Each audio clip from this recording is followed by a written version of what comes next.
시청자 여러분 안녕하십니까? KBS 9시 뉴스 여러분 안녕하십니까? 여러분 안녕하십니까? 여러분 안녕하십니까? 여러분 안녕하십니까? 오늘의 주 뉴스입니다. 뉴스룸을 시작하겠습니다. 조중동이 계속 이렇게 경영.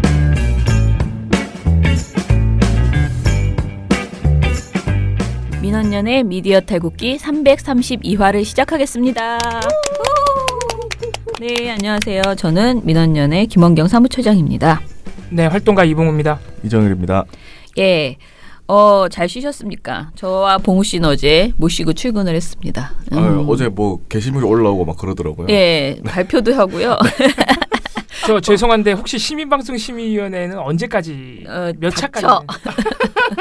우리가 벌써 13차거든요. 예. 아니 근데 변화가 전혀 없고요. 우리가 시방위에 올린 안건 중에서 결과가 나온 게 2건밖에 없어요. 네. 이 결과가 좀 나와야 저희가 시민들께 보고를 드리고. 그러니까 심의가 이렇게 느려지는지 말이야. 사람들이 우리처럼 토요일 일요일도 막 일하고 말이야. 그래야 되는데. 일부러 그러는 거 아닙니까? 일부러? 그러니까 저는 그런 느낌도 약간 들어요. 12차까지. 다 미루고 있나 우리 거를? 네, 12차까지 그러니까 끝까지 했는데 해야지. 기다렸다가 12개의 안건이 지금까지 상정이 되고 결과 발표까지 됐는데 그중에 딱 딸랑 2개 나온 거거든요. 네네. 지금 우리가 이걸 한 게 2달이 넘었어요. 네. 근데 보통 지금 방심위가 정상화가 됐기 때문에 이렇게까지 느려지지 않거든요. 그동안. 네. 근데 갑자기 이렇게 밀리고 정상화가 아닌 거죠. 느려져가지고 네. 그리고 심지어 대부분 우리가 지금까지 낸 것 중에 12개 그러니까 안 나온 10개 12개 네. 중에 2개 나왔으니까 10개 대부분이 기간 연장이에요. 네. 그러니까 기간 연장 한번 보긴 봤다는 거예요. 상정해서. 네.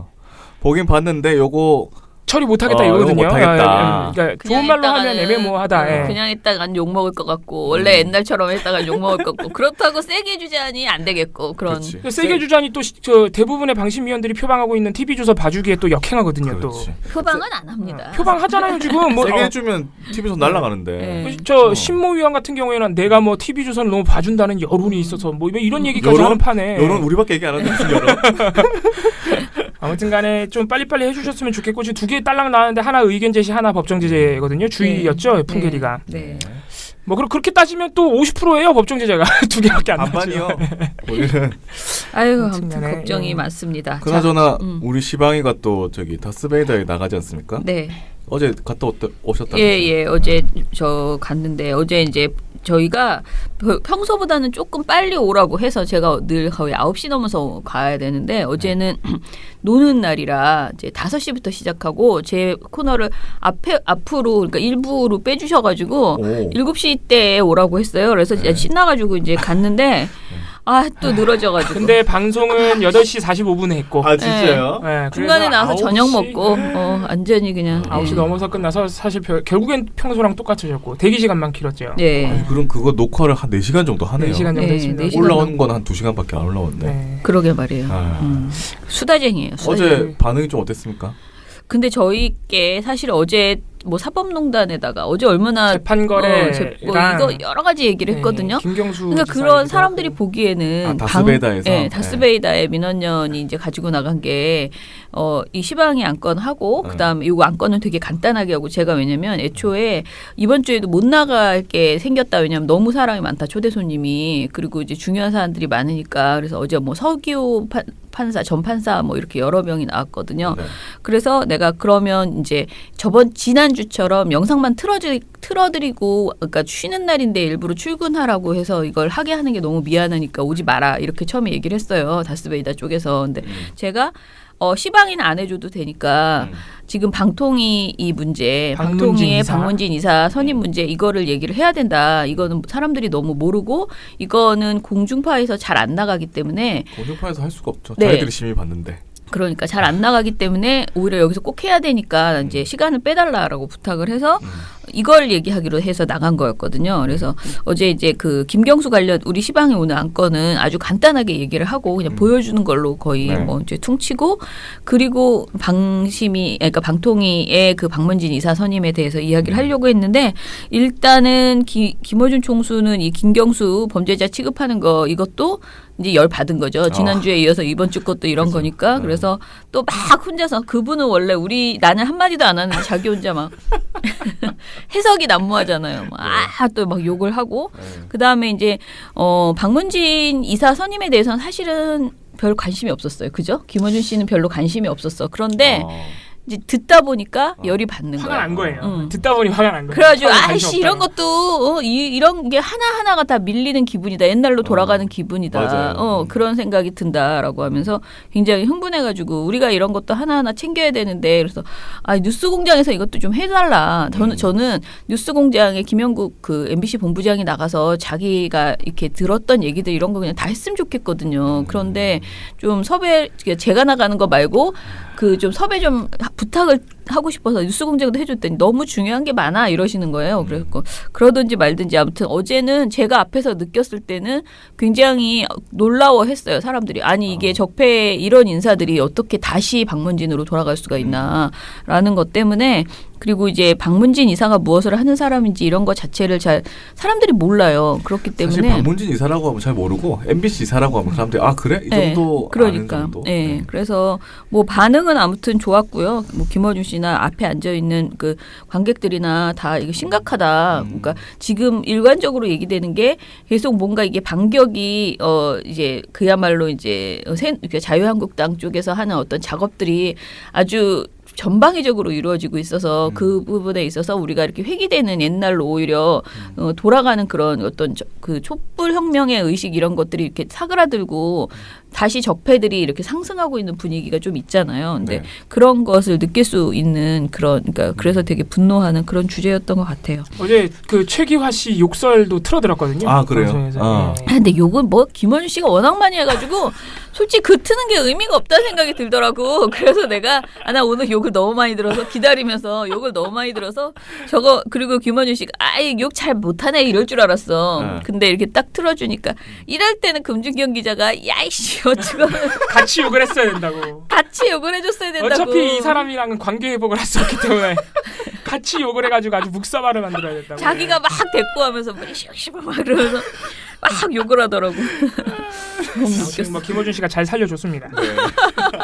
잘 살려준 거야? 네. 미디어스쿨에 뭐 하려고 하냐면은요. YTN의 군축 오보라고 해서 이거 유명한 오보입니다. 네, 근데 나는 이거를 김도영 기자가 8월 15일 날 냈다는 게 더 웃긴 것 같아요. 그걸 기다리고 있었던 아니 거죠. 근데 저도 이것만 기다리고 있었어요. 진짜요? 8월 15일 언제 이게 나오나 기사가 나올 텐데 하고 있는데 이미 나왔더라고요. 8월 초에 이미 이건 결론 난 얘기였는데 군축은커녕 아니 지금 그래도 혹시 아무것도 못하고 서프라이즈 하면서 못 8월 살아, 15일에 내가. 나올 수도 있잖아요. 그래서 제목이 너무 웃겨. 미디어 오늘 김도영 기자인데 YTN 군축 오보 논란 8.15까지 기다려봤지만 제목이 너무 깐죽거린다 진짜. 네. 아무튼간에 이 사람이 군축 오보를 했던 사람이 8.15까지 기다려보라라고 크게 자랑을 했거든요. 처음에 이 보도가 4월 5일에 김주한 YTN 정치안보 전문기자가 했던 것인데 고위급 회담에 북측 대표로 참석했던 리선권 조국평화통일위원장이 오는 8월 15일에는 남과 북이 군비 축소에 관한 회담을 열자고 말했습니다. 회담을 마치고 헤어지는 자리에서 나온 비공식 발언이었지만 김정은 위원장의 단계별 비핵화 발언 이후에 나왔다는 점에서 북한의 속내를 드러낸 것 아니냐는 분석입니다. 김주한 기자가 단독 보도합니다. 이어 천혜성 차관을 배웅하는 과정에서 갑자기 군비 축소 회담 개최를 언급합니다. 천혜성 선생님하고 다 잘돼. 8월 10일 건축합시다. 전문가들은 북측 고위급 인사의 이 같은 발언은 우리가 보유하고 있는 첨단 재래식 무기와 관련한 군축회담에 대한 의지의 표명이라고 분석하고 있습니다. 그냥 툭 던진 의미 없는 발언이 아니라는 겁니다. 실제 이런 논의까지 이루어진다면 북한은 어느 정도의 비핵화나 하되 자신들의 체제 보장을 위해 한미연합훈련의 중단이나 주한미군 철수 등을 요구할 개연성이 크다는 관측이 우세합니다. 이는 북한이 일정 수준의 핵을 보유한 채 재래식 군비 축소를 하자는 것으로 우리가 경계해야 할 전형적인 비대칭 군축을 의미한다는 것이라는 게 전문가들의 한결같은 지적입니다. YTN 김주환입니다. 이때 당시에 8.15까지 기다리면 자기 보도가 오보인지 아닌지 확인할 수 있다라는 취지로 말을 했는데 오래 기다려가지고 오보임이 입증되었습니다. 본인 스스로 오보임을 인정하셨네요. 네. YTN 보도만 보면 리 위원장이 천 차관과 악수할 때 군축합시다라고 발언한 것처럼 받아들여질 수 있지만 군축으로 단정하기엔 리 위원장의 음성이 명확하지 않아서 당사자 확인이 필요했던 그런 상황입니다. 보도 직후에 통일부는 리 위원장에게 천 차관에게 그 8월 15일 경축합시다라고 말했다면서 군축이 아니고 경축합시다라고 말했다라고 하면서 YTN 보도를 오보로 규정을 한 바 있습니다. 그러니까 통일부가 오보로 규정했음에도 불구하고 8.15까지 더 기다려봐야 된다 이렇게 주장을 한 거죠. 김주환 기자는. 그리고 나서 지금 나왔던 가장 웃기는 이게 주절주절 참 긴데요. 그 계속되는 오보 논란에 김주환 기자가 그럼 리성건 전화번호를 알려달라. 리성건에게 전화를 하라. 라면서 답답함을 토로했다고 합니다. 전화를 왜? 저는 세상에 기자가 자기가 취재 안 하고 전화번호를 알려달라고 공개적으로 이렇게 하는 또 경우는 처음 봤고. 아니 그리고 이거 더 웃긴 건 이거다. 이거를 가지고 방통위가 회의를 했는데요. 의결 교류로 의결했거든요. 아, 근데 그래요? 그 이유가 방통심의위원들 사이에서 8.15까지 기다려보자는 의견이 나와서 이게 지금 미뤄지고 있는 상태래요. 가지 합니다. 정말 아 그럼 이제 다들 오보로 무슨 온 확정됐네. 국민이 코미디 하는 거야 지금? 아 나 정말. 근데 이게 애초부터 기사가 좀 잘못된 게 네. 음성이 불확실한 상태에서 자기가 주관적으로 듣기에 자기가 듣기에 군축이라는 이 근거가 그러니까 근거가 그거밖에 없는 거예요. 그쵸. 네. 그러니까 그런 식으로 보도를 쓰는 경우가 어디 있습니까? 근데 네. 대부분 확인하지 않나요? 야 저기 통일부에 물어보. 혹시 네, 군축하자고 그렇죠. 했는데 확인하죠. 통일부 말은 들어도 소용없는 거지. 자기는 군축으로 들었다 이렇게 생각하는 거지 이 사람은. 통일부가 아니라고 할 게 뻔하니까 네. 당연히 아니 또 장관한테도 그냥 썼겠죠. 물어보고. 네. 뭐.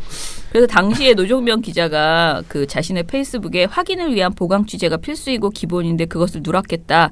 8.15까지 기다려보자는데 설사 8.15에 군축회담을 한다 해도 지금 보도는 근거 박약의 오보다라고 비판을 그렇죠. 한 딱 바 이거예요. 있습니다. 아니 아무런 근거도 없이 아니 자기가 들은 대로 쓰는 게 기자면 네. 세상에 기자 아닌 사람이 어디 있어요. 어제 우리 엄마가 내일 밥 먹자 그랬다. 이것도 기사야 그럼 이거 나도 다 내가 들은 점쟁이야 점쟁이. 뭐 8.15까지 기다렸다가 네. 그때 되면 오보가 아닌 거고 되면 그러니까 뭐든지 다 그렇게 점을 치듯 보도를 해야 되나? 근데 왠지 네. 그렇게 만약에 그 기사가 나왔잖아요. 네. 군축회담을 하자고 했어도 이것 때문에 안 할 것 같아요. 설마 YTN 때문에? 아유 그렇게 뭐 아무튼간 이게 굉장히 보도 자체가 군축 회담을 하건 안 하건 황당한 보도고 네. 굉장히 아마추어적인 보도였고 말도 안 되는 이게 프로면은 이렇게 할 수 없습니다. 돈 받고 일하는 사람이. 그러게 그 자리가 무슨 회의 자리도 아니고 그냥 악수할 네, 때 갑자기, 인사하는, 인사할 때 네. 그게 카메라에 잡혀가지고 그거 가지고 단독 기사를 낸 건데 네. 제가 볼 때 미디어오늘 김도연 기자는 거의 이 보도가 나왔던 4월 그 당시에 날로 먹은 거예요. 제가 볼 때 김도연 기자는 YTN 군축 왜 또 오보가 나오자마자 바로 생각했을 거예요. 아 8월 15일 날 기사 한 건 쓸 수 있다. 네. 거의 뭐 확정. 미디어오늘 기자한테만 좋은 일 해줬다 YTN 오보가. 예. 아이고 참. 아니 근데 이분이 그 YTN 사장 후보 최종까지 가신 분이잖아요. 네네. 네. 근데 열심히 하세요. 네.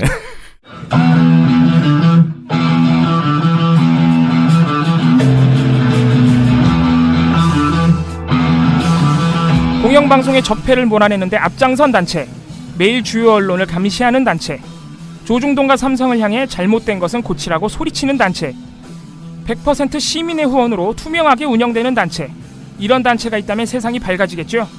그런 단체 여기 있습니다. 민원연입니다. 민원연의 회원이 되어주십시오. 한 달 10,000원의 회비로 세상을 밝게 만들 수 있습니다. 문의전화 02-392-0181. 자 그러면은 우리 오늘 시민방송심의위원회 빨리 얘기를 들어봅시다. 우리 12차 안건이랑 13차 안건이 똑같은 사람이 한 짓이고 거의 똑같은 방송이에요. 똑같은 그죠? 방송, 똑같은 프로그램, 네. 똑같은 이슈, 똑같은 날짜만 달라. 내용 뭐 이런 그래요? 겁니다. 날짜만 달라. 방송 날짜만. 그러니까 네.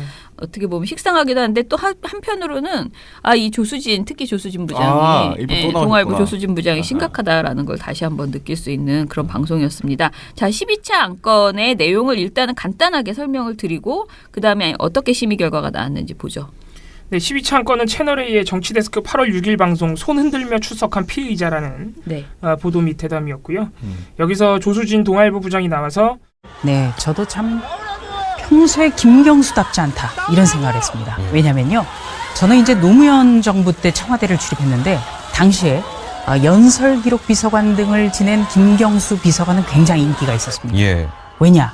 정말 겸손한 자세, 그리고 항상 기자들에게 설득하는 자세, 그리고 다른 사람 말을 다 경청하는 자세, 이런 것이 굉장히 호감을 느끼도록 했거든요. 예. 근데 오늘 같은 경우는 일방적 주장입니다.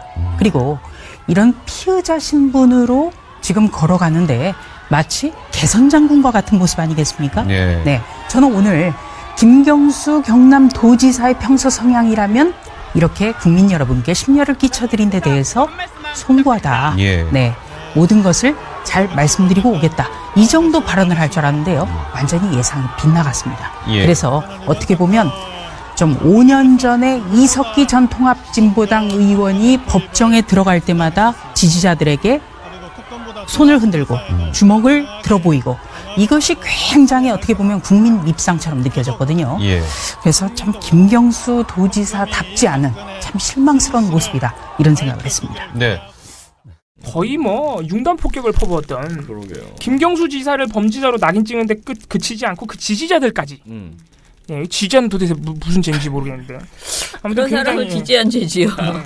이들은 이게 조수진 부장이 그 굉장히 베테랑 정치부 기자인데, 기자가 보도 프로그램에 나와서 이렇게 주관적인 감상을 토로한 거거든요. 나는 김경수 싫어요, 범죄자 같아요, 이런 주관적인 느낌을 보도에 나와서 보도한 거예요. 그러게, 아니 무슨 평론가도 아니고 그냥 지나가는 사람도 아니고 이런 이야기를 기자가 나와가지고 한다는 게 참, 이게 참 쉽지가 않은데. 아, 이거 진짜 상식적으로 심각한. 이게 얼마나 채널 A가 지금 그 저널리즘 측면에서 얼마나 아무런 생각이 없고 지금 막 방송을 막 하고 있는지 사실 보여주는 단면입니다. 아무리 평론가가 나와서 주관적인 비평을 얘기해도요, 최소한의 객관적 근거를 가지고 얘기하는 거예요. 김경수 지사 욕하고 싶으면은 지금 자기네들이 좋아하는 특검에서 자꾸 내놓고 있는 드루킹 쪽 주장 있잖아요.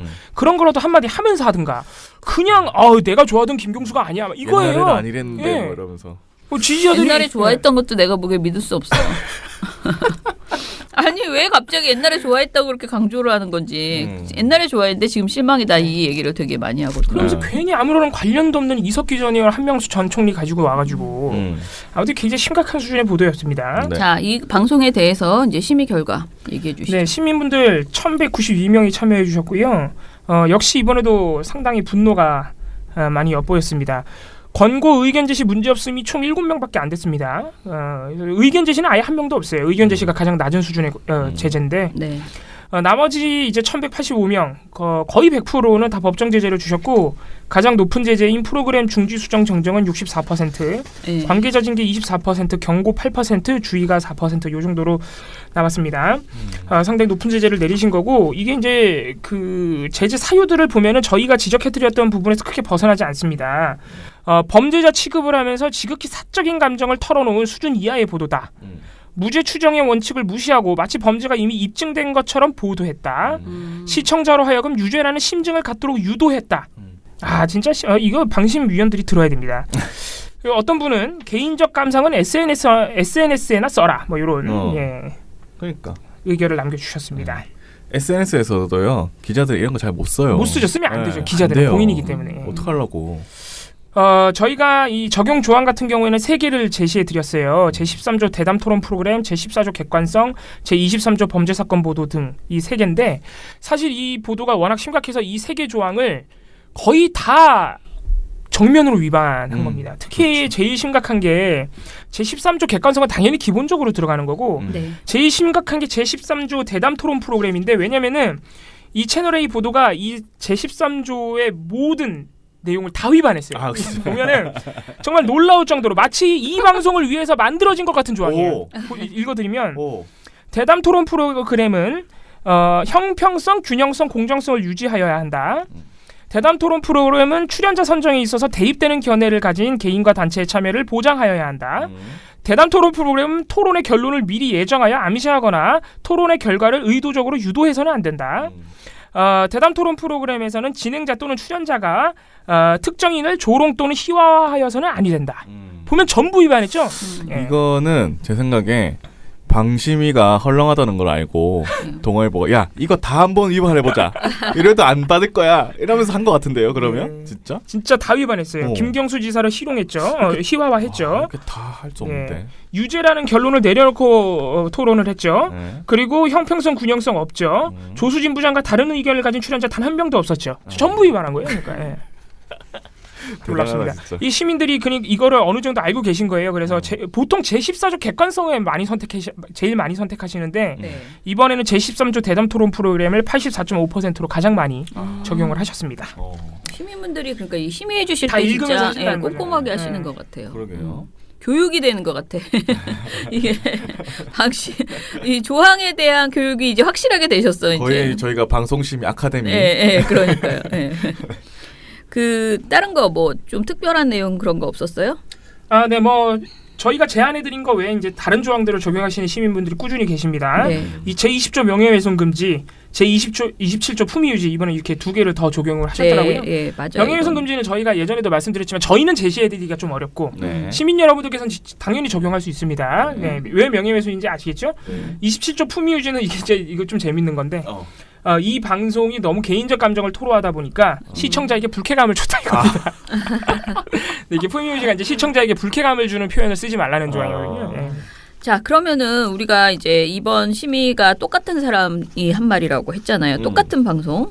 이틀 뒤에 있었던 다른 내용이에요. 자, 이번에는 무슨 내용인지 좀 얘기를 해보죠. 김경수 지사가 이제 또 뭐라 그러지? 수사를 받고 나왔죠. 수사를 받고 나온 상태에서 했던 말을 가지고 이제 말장난을 또 치는 그런 내용이었어요. 근데 이게 재밌는 게 저희가 방금 말씀드린 12차 안건은 8월 6일 그러니까 1차 소환 조사를 받으러 들어가는 김경수 지사의 모습을 보면서 이렇게 욕을 한 거고 바로 13차 안건으로 상정해드린 정치데스크 8월 8일 방송은 소환 조사를 다 받고 7일 새벽에 귀가하는 김경수 지사의 모습을 보면서 욕을 한.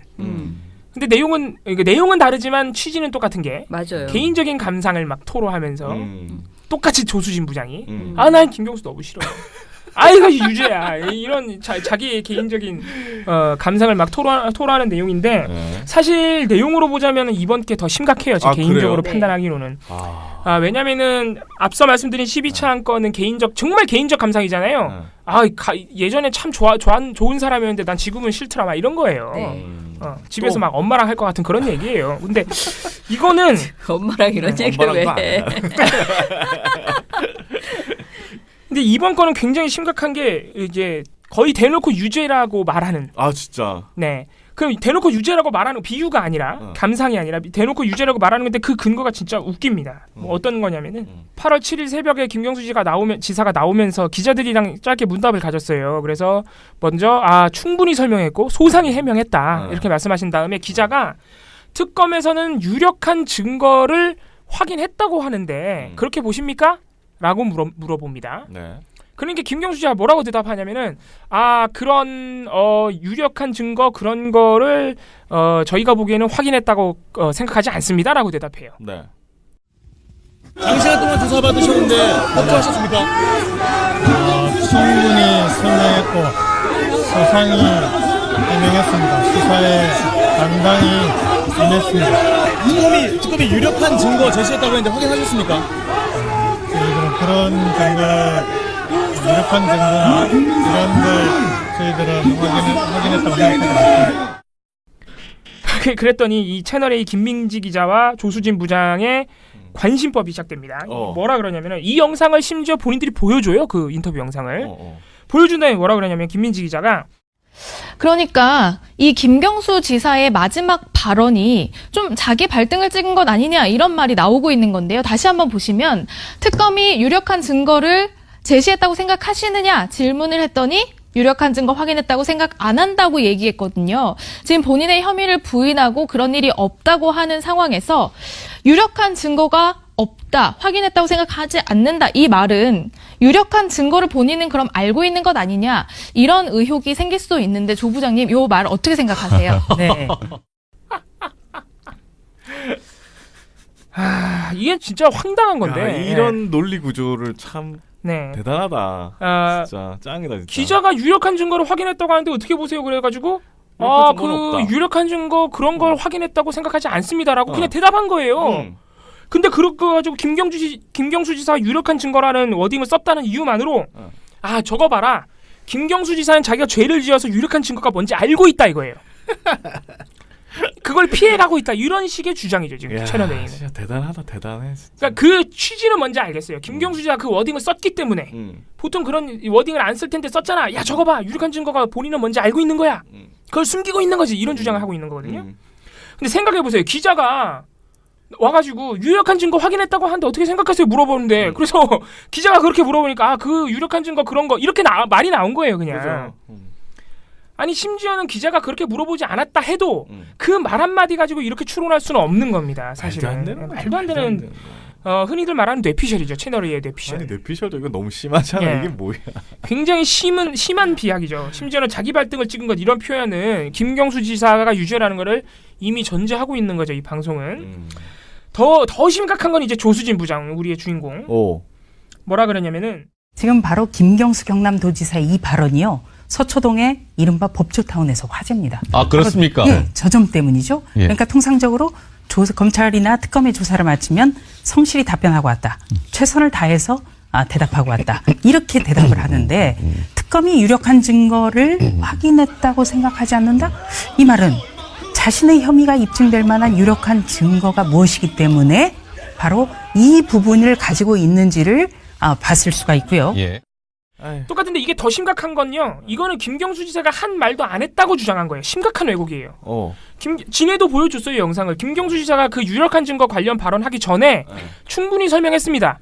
소상히 해명했습니다라고 말을 했어요. 충분히 설명했고 소상히 해명했습니다. 근데 조순이가 뭐라 그래요? 검찰이나 특검의 조사를 마치면 성실히 답변하고 왔다.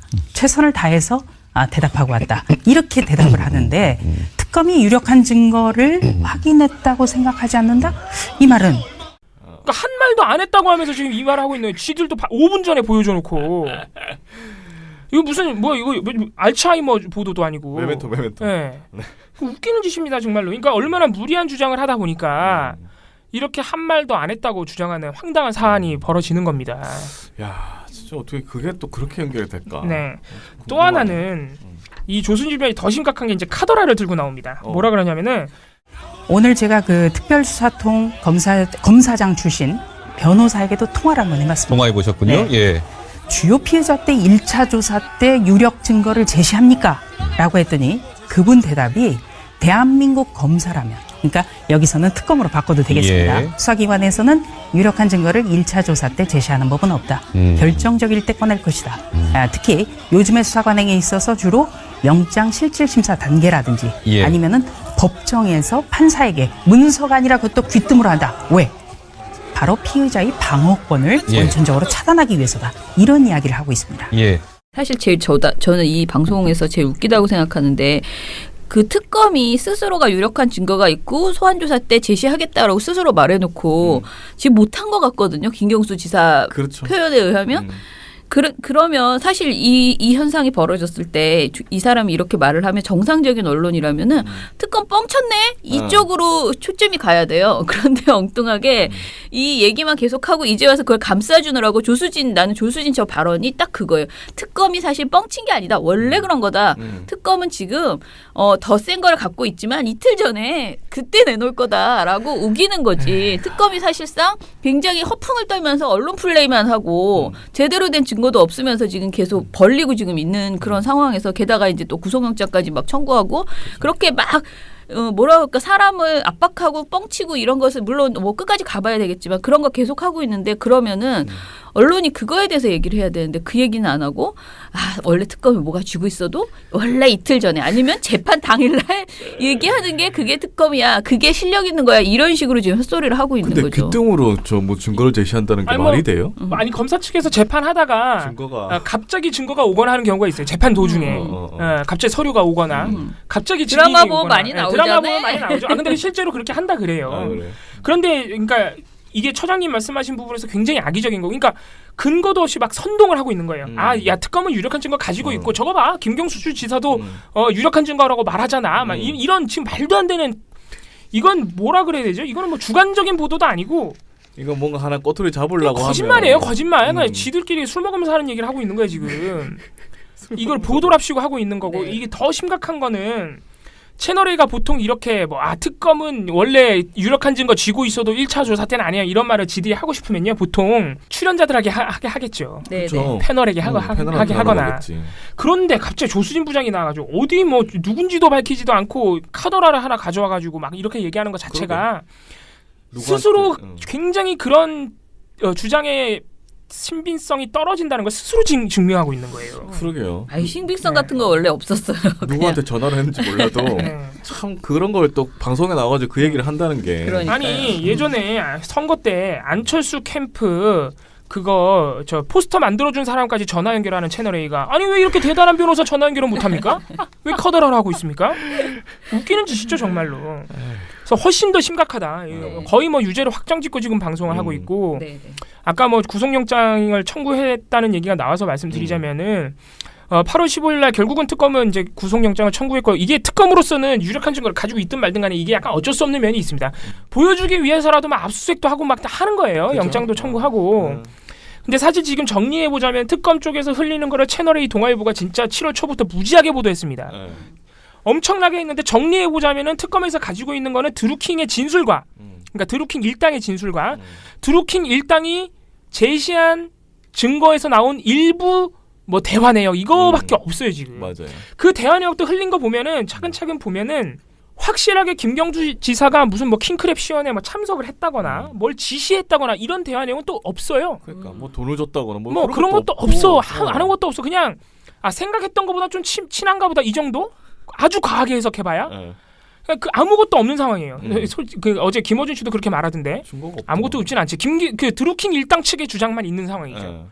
그런 상황에서 지금 영장이 청구됐다고 보면 될 것 같아요. 아니 거기다가 드루킹 지수도 계속 바뀌어가지고. 이게 결정적인데 8월 9일날 이제 2차 소환 조사를 했는데 사실 특검 입장에서는 망신을 당했다고 해도 할 말이 없는 상황이에요.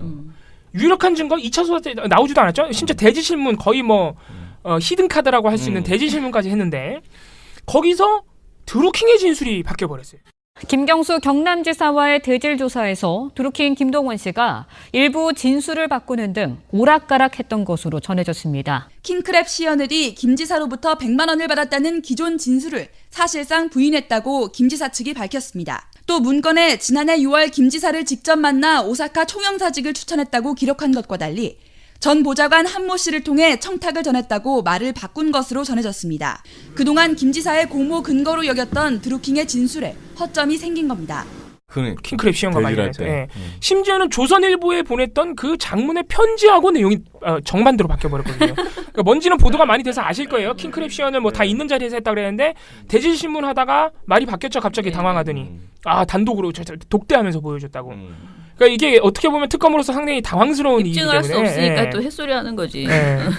그러니까 이게 여러 사람 있는데 안 한 거는 본 사람이 없으니 단독으로 또 했다는 거지. 그 부분이 아주 결정적인 게 사실 지금 네이버에 대한 업무방해 혐의, 그러니까 댓글 공모 혐의가 그게 가장 핵심이에요. 킹크랩 시연.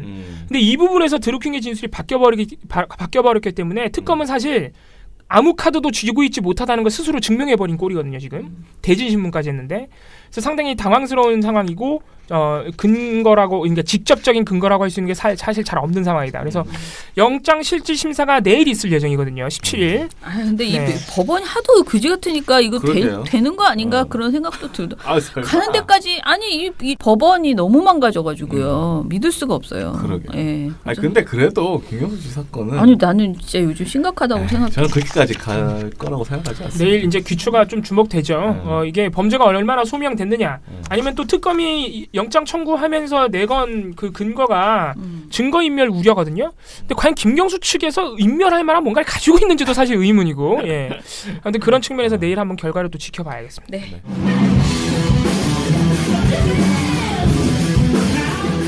안녕하세요. 활동가 이봉우입니다. 여러분께서는 지금 나쁜 언론 지적하고 좋은 언론 칭찬하는 민원연의 미디어 탈곡기를 듣고 계십니다.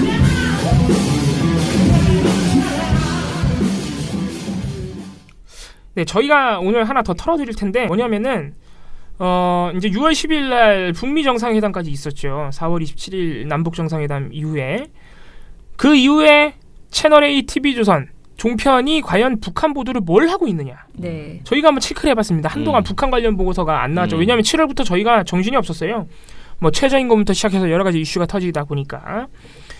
그래서 오랜만에 한번 7월 3일부터 8월 7일까지 7월 한 달간 종편의 북한 보도 양태를 한번 체크를 해봤습니다. 네. 근데 MBN 뉴스와이드는 생각보다 안 했네. 아 그래요? MBN이 하나도 많이 안 하고 멀쩡해졌죠. 네. 오. 이제 정치 얘기만 주로 하고 이런 북한 얘기 별로 안 하네요. 그리고 TV조선의 이것이 정치다가 제일 많이 했네. 아주 이것이 뭐가 정치야. 이것이 가십니다로 바꾸든가. 통일전망대로 바꾸시던가. 뭐 이렇게 북한 얘기 거의 많이 진짜 했어. 통일전망대로 프로그램 바꿔도 돼요. 네. 왜냐면은 저희가 한 달 동안 전체 방송 시간 대비 전체 북한 방송도 아니고요.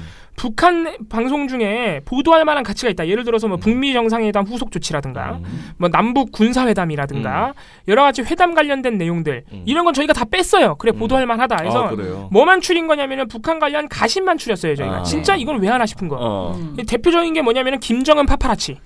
김정은이 어디 가면 다 따라다녀요. 지들이 따라다니는 건 아니에요. 조선중앙TV 계속 인용해가지고. 이거는 거의 김정은 팬클럽 수준의 방송. 국가보안법 위반 아닙니까? 아니 그건 아니지만 북한은 이롭게 하는 행동이지. 왜냐면 여기 조선중앙TV에 계속 돈을 줘야 되는 거잖아. 그러게요. 그 영상을 사다가 지금 북한은 이롭게 하는 게 국가보안법 위반이에요. 아니 그게 아니고 아 진짜. 그 다음에 또 하나 저희가 이제 체크한 게 북한 사회의 평범한 일상을 뭐 엄청난 일인 것처럼 막 북한 근황 보도. 요거랑 근황. 예. 그 다음에 이제 종북몰이. 뭐 메가더 장군 동상에 누가 불을 질렀다. 이것 봐라 이 종북이다. 예. 그런 거죠. 예. 그런 방송도 정말 출연는데도 TV조선 이것이 정치다는 전체 방송 중에 무려 11.8%가 이런 방송이에요. 진짜. 하루에 1시간 정도 방송하면 꼭 12분 정도는 이거 한다는 거예요. 북한 가시. 그러니까 통일전망대지. 그리고 채널A 정치 데스크가 4.2% 조금 낮죠. 근데 채널A 뉴스타트는 또 9.1%. 아이고. 뭐 이렇게 된다는 겁니다. 예. 자, 그래서 제일 재밌었던 거 몇 가지만 지금 화제가 되고 있는 것만 좀 얘기를 해볼까요? 일단은 그 궁뎅이에 흙 묻은 김정은 그 위원장을 보여준. 이게 이제 김정은 파파라치 보도 중에 하나인데. 네. 진짜 김정은 파파라치 방송은 사실 하나하나 꺼내가지고 보고서를 따로 써도 될 정도로 재밌어요. 그래요? 네. 김정은이 어디로 피서를 갔다부터 시작해가지고 특히 시찰 간 거를 엄청나게 많이 거의 매번 다 한 건데 7월 한 달 내에. 왜 이렇게 홍보를 해줘? 모르겠어요 저도. 근데 이제 TV조선 채널의 목적은 사실 시찰 간 김정은의 모습을 보여주면서 조롱하고 비판하는 거예요. 비난하는 건데 결국에는 김정은이 시찰하는 모습을 너무 많이 보여주니까 이게 도대체 비난을 하자는 건지 찬사를 보내자는 건지 헷갈릴 정도의 그런 방송들인데 가장 웃긴 거는 김정은이 시찰을 너무 열심히 해서 바지에 흙먼지가 묻었다는 보도입니다. 7월 3일 방송이고요. 김정은 난간에 걸터 앉아 흙먼지 묻어 막 이런 거예요. 이게 실제 워딩이에요, 이게. 뭐야. 근데 더 웃긴 게 흙먼지가 묻었다 그래서 놀리는 게 아니고 저것은 충분히 어떻게 보면 연출된 것이다. 의도적으로 선택된 장면이다라고 이제 최병묵 조선 그 TV조선 해설위원이 말을 하고요. 그 연출되면 뭐가 효과가 있는 거죠? 그리고 김정은 위원장한테 공장에서 의자를 줬는데 흙바닥에 앉아버렸다. 김 위원장이 이런 얘기죠. 그러니까 이거는 까자는 건지 찬사를 하자는 건지 이게? 도대체 그러니까 이 보도를 왜 하고 있는지 본인들도 모를 거예요. 네네. 공장 책임 일꾼들이 주인구실을 똑똑히 하지 못하고 있다. 굉장히 간부들을 질책을 했는데 이 흙을 그대로 묻힌 모습을 공개를 한 겁니다. 자, 최병무 의원, 이거 어떻게 생각하세요? 저게 그 무슨 라이브 방송이 아니잖아요. 예. 조선중앙TV는 대개 그날 벌어진 일을 그날 보도하지도 않습니다. 예. 전날이나 전전날. 특히 이제 그 가급적이면 전날 일어난 일을 그 다음 날 보도하거든요. 그렇기 때문에 편집을 충분히 해요. 네. 그러니까 더군다나 그 최고존엄이라고 하는 북한에서 최고존엄이라고 하는 김정은 국무위원장의 동정과 관련해서는 몇 차례 그 아랫사람이 점검하고 윗사람이 점검하고 해서 편집을 거쳐서 내보낸 거예요. 그러니까 저것도 편집을 거쳐서 나간 겁니다. 자, 그런데도 불구하고 어떻게 이 엉덩이 부분에 저렇게 흙이 묻힌 채로 나왔느냐. 그거는 결국은 저걸 그대로 내보내자 이렇게 결정을 한 겁니다. 그럼 왜 그랬을까? 그거는 역시 김정은 위원장이 뭐 굉장히 이 신의주 화학섬유 공장 가서 간부들을 질책하느라 뭐 다른 데에 신경을 안 썼다든가 아니면 뭐 서민적인 모습 그러니까 흙먼지가 묻을 정도로 그런 장소에 앉아서도 뭐 불철주야 이 민생을 챙긴다 뭐 이런 모습을 보여주기 위한 전략의 변화지 뭐 갑작스럽게 저게 그냥 어떻게 편집을 잘못해서 나갔다든가 이럴 일이 전 없을 거라고 알겠습니다.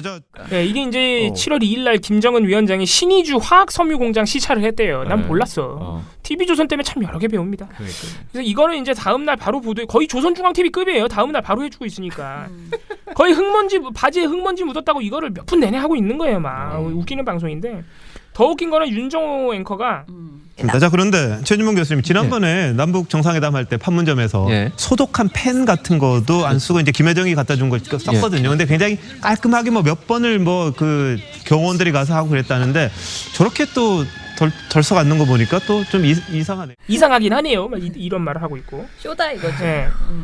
그러더니 또 이런 말도 합니다. 지난번에 자라공장 시찰 이후에 핵심 간부가 이게 숙청이 됐다 이런 걸 태영공사도 증언하고 그랬었는데 이번 또 비슷하지 않을까요? 어떨까요? 이게 무슨 소리야 이게? 오히려 패널이 당황해가지고 송국관 씨라는 분이 일단은 태국공사 책에도 그런 내용이 나오지만 태국공사도 들었던 이야기라고 이야기를 했고 그렇죠. 어쨌든 그 자라 치어를 제대로 키우지 못했다고 질책을 저렇게 보는 질책을 하는 장면은 있지만은 그것을 처형을 했다는 것까지는 확인 안 된 이야기입니다. 확인 안 된 이야기를 전제로 하고 오히려 패널이 아니 왜 패널이 진정을 시켜?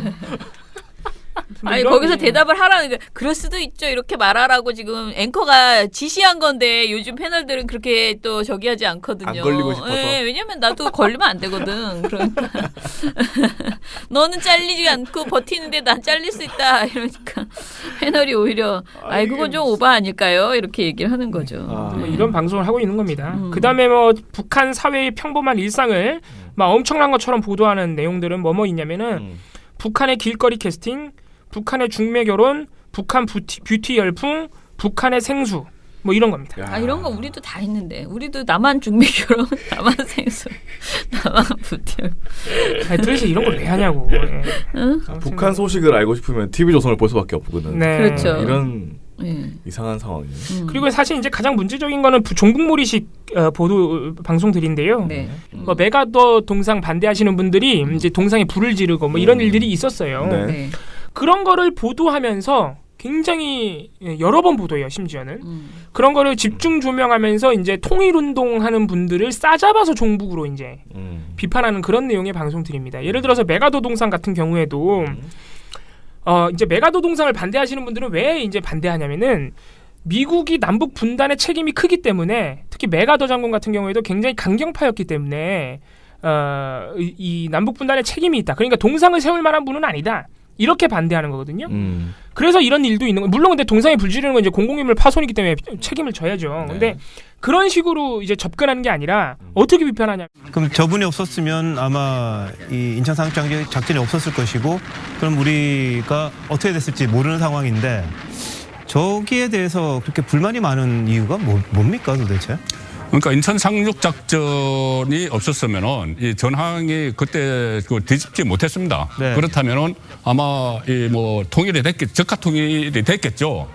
그럴 가능성이 높아졌겠죠. 그럴 가능성이 높아졌고 결국은 이 통일 운동을 하는 사람들 입장에서는 어쨌든 그쪽 입장입니다. 그쪽 입장에서는 이 통일을 방해한, 통일을 막은 이렇게 생각을 하는 것이죠.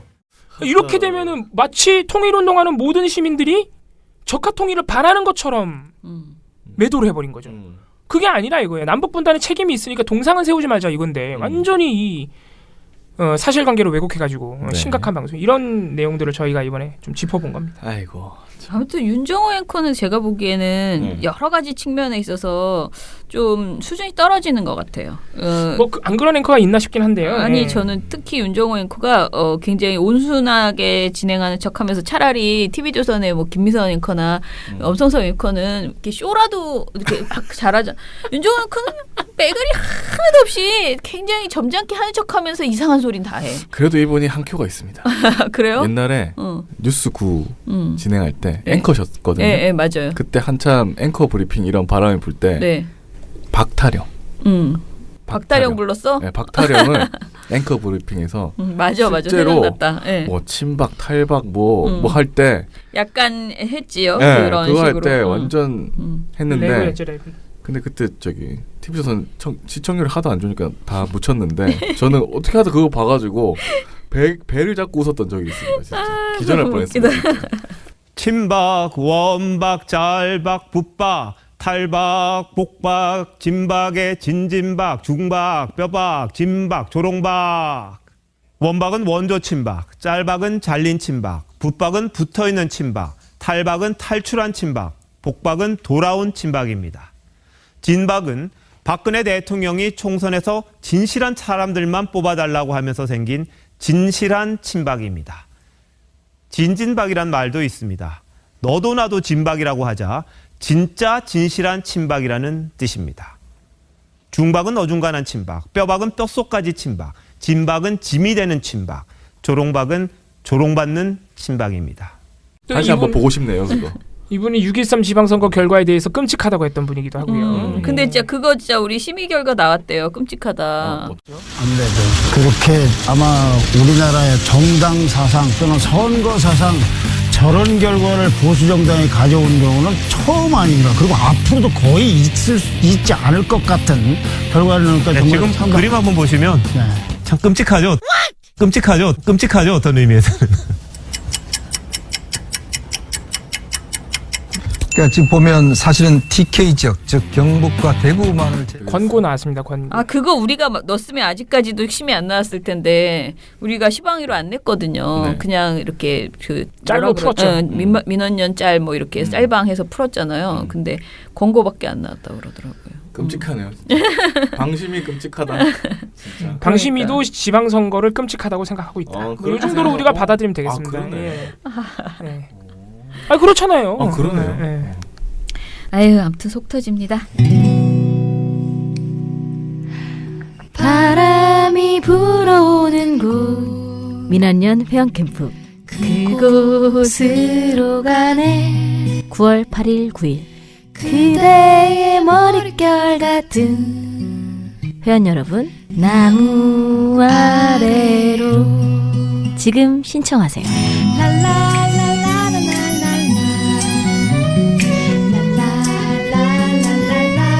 같이 가자 회원 캠프.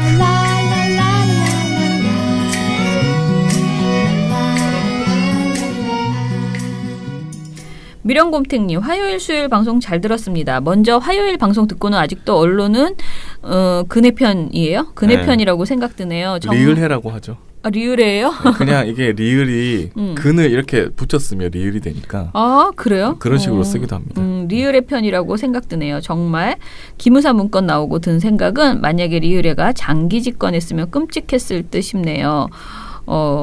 그리고 한편 수요일 방송은 짬짬이 봤다가 끝까지 끊지 않고 들어봤네요. 방송 협찬은 적당하거나 조금 적으면 날은 괜찮지만 너무 과다하면 폐해만 드러난다고 생각드네요. 라고 하셨습니다. 오늘은 고참 특집으로 BW 팀장님이 나오네요. 오늘도 기대합니다. BW라고 저를 불러주셔서 참 감사한데 이게 최근에는 썩 그렇게 유쾌하진 않습니다. 아 왜요? 하도 BMW에 불이 나가지고. 예. BW 햇소리 하지 말고 TNO님 읽어주시죠. 네, 정말 오랜만에 있던 주중휴일 잘들 쉬셨나요? 저는 인간의 굴레를 벗어나 밤 9시까지 잤다고. 네, 저도 그렇게 하고 싶었는데 누구 때문에 그렇게 못했습니다. 네, 밤 9시까지 일을 했죠. 안희정 건이 법적으로는 무죄가 결국은 나올 거라 생각했으나 1심부터 무죄가 될 줄은 몰랐습니다. 이런 예상들이 있긴 했죠. 네, 법원이 아마 무죄 판결 내릴 것이다. 네. 결국 또 무성한 뒷담화, 가십거리로만 소모될 것 같은 예감이 든다고. 하비 웨이스타인 건이나 김기덕 건처럼 한둘이 아니라면 물증 없이도 충분히 여러 피해자가 있으니 가능해 보였지만은 이런 1인 미투 사례에 대해서는 여전히 법원이 좀 소극적인 건 아니냐 이런 얘기를 해주셨습니다. 아직도 참 미투 관련해서 어려운 일이라고. 그리고 또 언론은 이런 일에 대해서 재미있는 불구경하듯이 보도를 하고 있어도 참 안타깝다고 말씀하셨습니다. 네.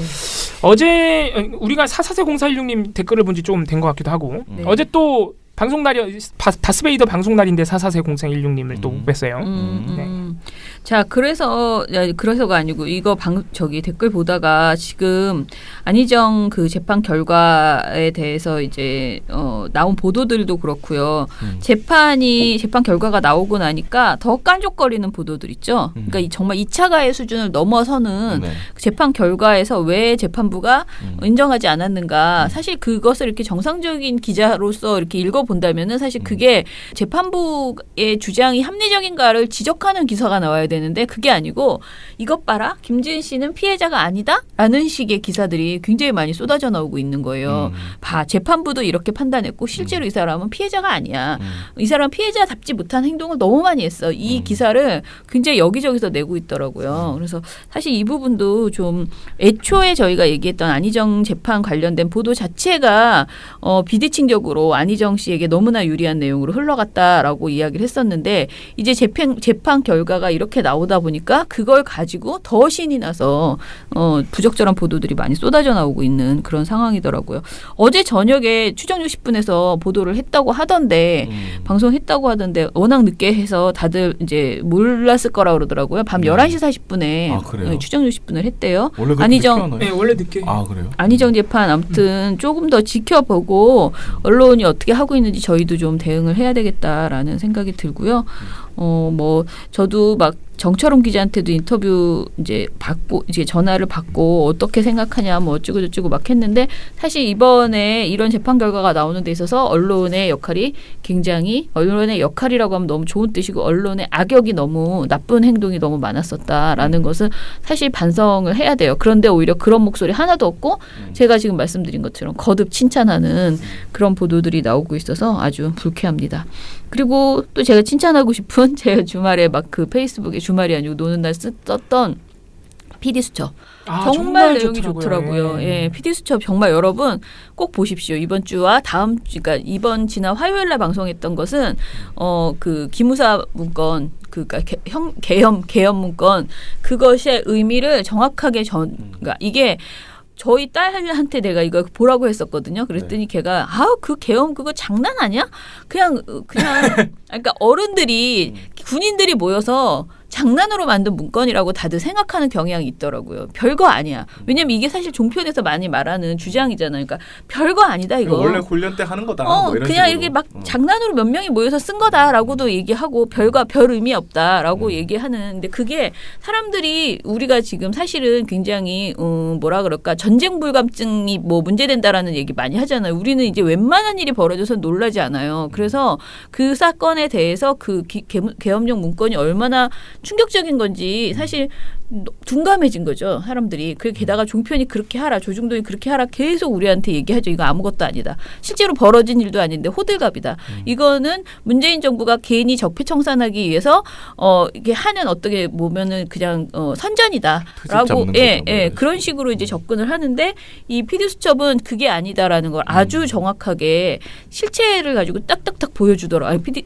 그래서 너무너무 좋았어요. 그러니까 특히 그 87년에 내용은 저희가 스포일러 해드리면 안 되지 않나요? 아니, 보세요. 그러니까 87년 스포일러가 87년에 아무튼 나왔던 87년에 나왔던 문건들이 있었다. 똑같은 문건이 있었고 그리고 5.18 당시의 상황도 사실은 굉장히 똑같은 상황이었다라는 것을 그 전효옥 갑자기 그걸 보니까 전효옥 씨가 더 화가 나던데 그 전효옥 씨 뭐 5.18 때는 그런 뭐 일이 있었고 이번은 이건 다르다라고 저번에 우리가 그 시방이 안건으로 올렸던 햇소리 했던 그 발언 있잖아요. 그 여자가 이거 봐야 돼요. 정말 내가 진짜 멍청한 소리 했구나. 이것을 알 수 있게. 그래서 1부도 좋았지만 2부에서는 다음 주에는 또 그 문건의 그 최신 버전을 다시 더 설명을 한다고 하거든요. 그러니까 여러분들 많이 보셨으면 좋겠다. 저는 아무튼 처음으로 솔직히 말하면 지금까지 그렇게 썩 만족하는 그러니까 방송들이 정상화 이후에 없었는데 KM 정상화 이후에 가장 마음에 드는 그런 다큐였다는 생각이 들었어요. 그래서 좀 보람되다. 그나마 이 지금 뭐 박문진 이사도 이렇게 되고 뭐 변화 하나도 없지만 그나마 방송이 이렇게 한두 개라도 나와주고 있으니 다행이다라는 생각이 들었고요. 저는 군부 쿠데타 1이잖아요. 그 제목이. 그 다음 주 2잖아요. 저는 이게 언제 끝날까 그 생각이 들더라고요.